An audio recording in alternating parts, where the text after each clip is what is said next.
और खबर आपको उत्तर प्रदेश के जनपद बलरामपुर से बता दें। बलरामपुर जनपद के पचपेड़वा इलाके से एक निजी अस्पताल से, जिसका नाम बिमला विक्रम बताया जा रहा है, बहुत ही शर्मनाक घटना प्रकाश में आई है।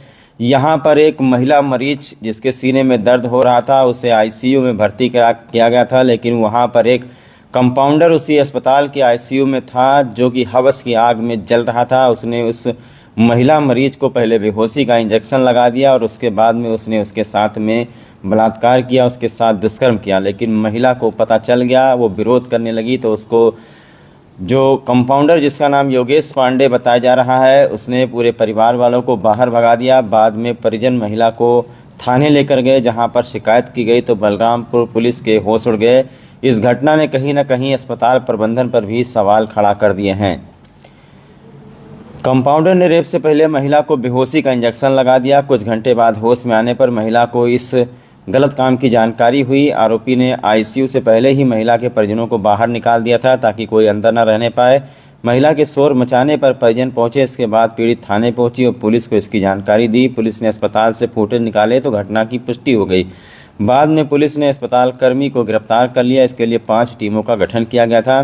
बताया जा रहा है कि गैसड़ी क्षेत्र की एक महिला के सीने में दर्द की शिकायत को लेकर के इलाज कराने पचपेड़वा क्षेत्र के बिमला विक्रम अस्पताल पहुंचे थे परिवार के लोग। उसकी हालत को देखते हुए आईसीयू में भर्ती कर लिया गया था। घटना शुक्रवार रात की है।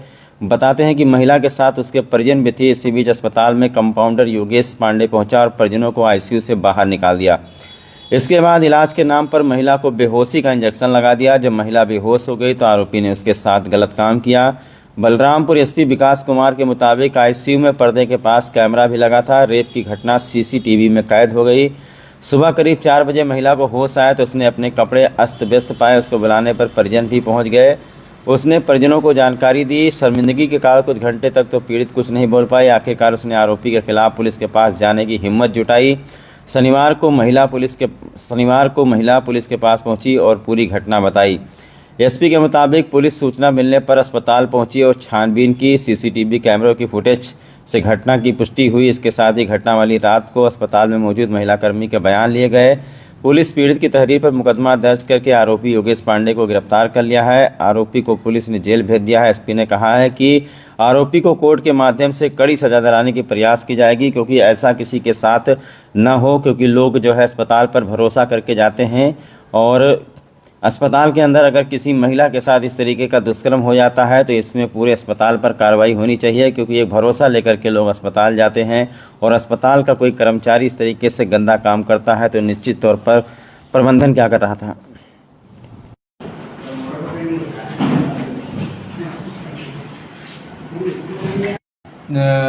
बलरामपुर पुलिस को ये सूचना मिली कि दिनांक 25/7/25 को अर्ली मॉर्निंग सुबह 4 बजे करीबन बिमला विक्रम अस्पताल जो कि पचपेड़वा में स्थित है, उसके आईसीयू में जो एक महिला एडमिट थी, उसके साथ दुराचार हुआ है। इस घटना पे इस सूचना पे तुरंत पुलिस मौके पे पहुंची और पुलिस ने सभी साक्ष्य वहाँ से इकट्ठा किए। तहरीर प्राप्त होते ही उसमें मुकदमा पंजीकृत किया गया और सभी साक्ष्यों के साथ के आधार पर जो अस्पताल का कर्मचारी योगेश पांडे पुत्र नरसिंह पांडे निवासी मध्यनगर भैंसावा थाना पचपेड़वा का रहने वाला है, उसे गिरफ्तार किया गया। ये पूरा का पूरा घटना सीसीटीवी फुटेज में कैद है और आईसीयू के जिस बेड पे ये घटना हुई थी, वहाँ पे जो कर्टेन लगा होता है, उस कर्टेन के बाहर जो सीसीटीवी कैमरा है, इसमें पूरी की पूरी घटना कैद है। और वहाँ पे जो फीमेल नर्सिंग स्टाफ थी, उसके भी बयान से इस बात की पुष्टि होती है। महिला का भी बयान इसमें अंकित किया गया है। और जो घटना हुआ है उसमें रात्रि के 2 बजे जो परिवार के लोग महिला के थे, उसी आईसीयू में वहीं पर थे और उन्हें बाहर निकाल दिया जाता है। और महिला सुबह 4 बजे थोड़ा होश में आती है तो अपने आप को आपत्तिजनक स्थिति में पाते हुए वो कंप्लेन करती है और उस कंप्लेन पर अपने परिवारजनों को बाहर से बुलाती है और उसके बाद ये सूचना पुलिस को मिलती है। और हमने इसमें 64(2) जो धारा है उसको इन्वोक किया है। एक तरह से ये धारा जो कस्टडी में रखने वाला व्यक्ति अगर कोई किसी प्रकार का दुराचार करता है तो उसके विरुद्ध प्रयोग में लाया जाता है। तो 64(2) के सबसेक्शन ई को इन्वोक किया गया है और इसमें हम लोग सभी साक्ष्य इकट्ठा कराकर इस अभियुक्त को गिरफ्तार के माननीय न्यायालय के समक्ष प्रस्तुत कर रहे हैं और जल्द से जल्द इसका फास्ट ट्रायल कराकर इस अपराधी को सजा दिलाने का पूरा प्रयास करेंगे।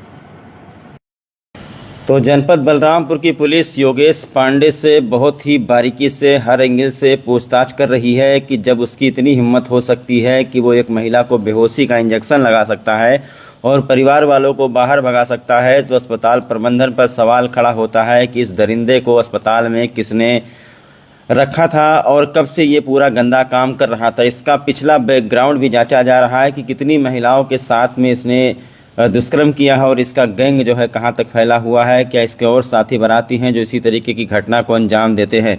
बहरहाल ये तो हो गया कि अस्पताल पर से विश्वास खोना। आपको बता दें, जो डॉक्टर होते हैं उन्हें भगवान का रूप कहा जाता है, जो अस्पताल होता है वो कहीं ना कहीं मरीजों के लिए मंदिर होता है कि हम किसी अस्पताल में पहुँचे हैं तो वहाँ हमारा इलाज होगा, वहाँ हमारी ज़िंदगी बचेगी।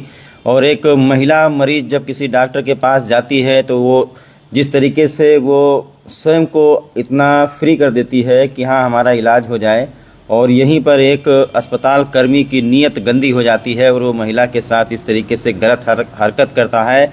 ऐसे लोगों को इस समाज में जीने का अधिकार ही नहीं है। जिस तरीके से विश्वासघात और चिकित्सा को जिस तरीके से ने बदनाम करने की कोशिश की है, जिला प्रशासन इस दरिंदे को सख्त से सख्त सजा दे। लोग यही चाहते हैं। जिसने भी सुना है वो एकदम से स्तब्ध रह गया है कि ऐसी भी घटना हो सकती है कि एक महिला जो अस्पताल पर भरोसा करके अस्पताल में जाती है कि उसका इलाज होगा, सोचिए क्या बीत रहा होगा उसके परिवार वालों के ऊपर।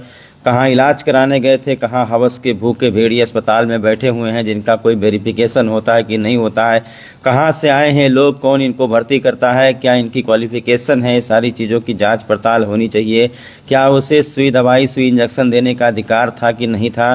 स्वास्थ्य विभाग जो है, मुख्य चिकित्सा अधिकारी, जिला प्रशासन इस मामले को बहुत ही गंभीरता से ले और ऐसी सख्त सजा दे कि दूसरों के लिए एक मिसाल बने कि कभी कोई किसी महिला के ऊपर आँख उठाए ना।